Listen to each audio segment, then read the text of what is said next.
Hello everyone. Okay, so this lesson is going to be a little micro lesson with a few teaching techniques that can work with the setup I showed you in tutorial 1.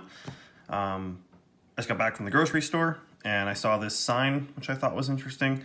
Their local grocery store is encouraging social distancing, which I thought was awesome. That's really good. But was interesting, there's two different units of measurement here. They say to keep 2 meters between shoppers, but then in the whiteboard they wrote please keep 6 feet away from each other. And so I thought, hey, what a perfect teachable moment. We can do some unit conversions and find out which of these is, we'll see how close they are to each other, see how exactly the same they are, or if one of them's a little bit more precautionary than another. So the way that I'm showing this picture is just on my own computer. It works kind of like an iPad in this case. It's a Microsoft Surface. But if you have an iPad, you can use just pictures and kind of zooming in, zooming out to sort of improve a lesson or sort of amplify what you can do when making these lesson videos or communicating with students. You can show them pictures, you can zoom in on stuff. Really helpful and really simple. Literally just the camera in an iPad and the photo app would be all you need to start. Okay, so the question at hand is 6 feet and 2 meters. Which one is better than the other? We're going to need to do a unit conversion, and so it's helpful if we have a conversion factor. How convenient that one was written on a piece of paper there for us.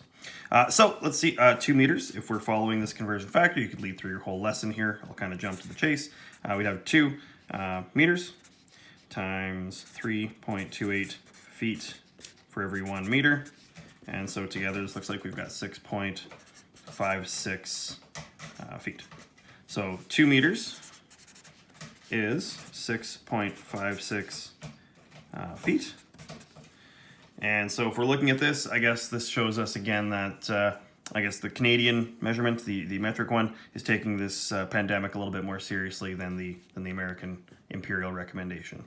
Okay, so some techniques that are super simple. I mean, you can probably see them already here. Just white paper, some Sharpies, and some pre-written stuff. That can really help kind of make your lessons a little bit more efficient.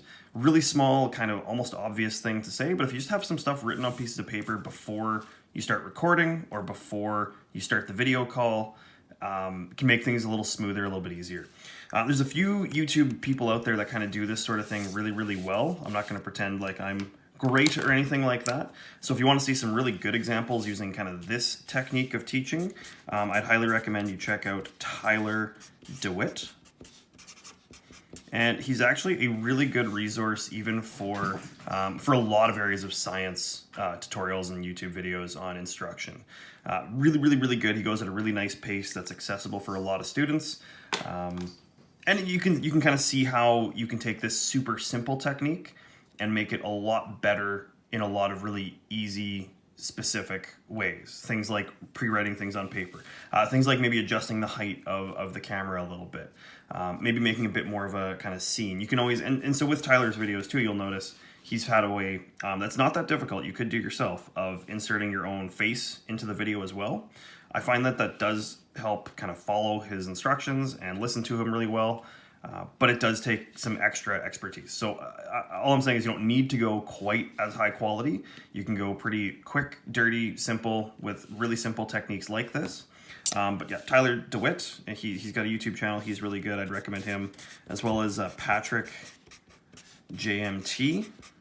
He does a lot of work just on paper, just like this. And JMT stands for just math tutoring. So he's mostly in the mathematics world. But again, you can kind of look to this for some samples of what could or couldn't work, or some examples of like what you might want to try in your classroom. Okay, lastly, just showing how text looks. It actually shows up pretty well.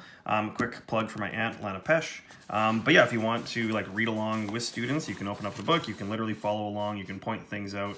Like the quality of cameras on smartphones is good enough that even stuff like this shows up really well and you can walk along with students quite easily. So yeah, that's all for now. I'll upload this to YouTube and that's it.